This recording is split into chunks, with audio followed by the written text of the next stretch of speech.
Now, with the smoke still not yet cleared after the controversial sacking, well, not sacking, but the controversial non-renewal of the contract of Reggae Girls head coach Lord Donaldson, we are yet to have a replacement, either temporary or permanent, for Coach Donaldson, with the girls having a crucial CONCACAF Gold Cup qualifying tie against Panama starting next week, Wednesday.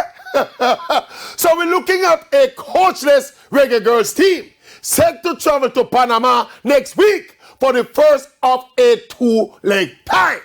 The last thing we heard from the JFF regarding a replacement coach was some weeks ago when we heard that the interview process is well advanced and an announcement will soon be made and blah, blah, blah.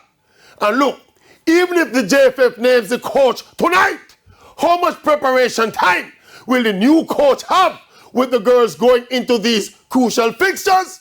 And speaking of the girls, based on what happened and how it happened with Coach Donaldson so soon after his historic achievements at the World Cup, how many of the Reggae Girls invited will accept or not accept the invitation? Yeah.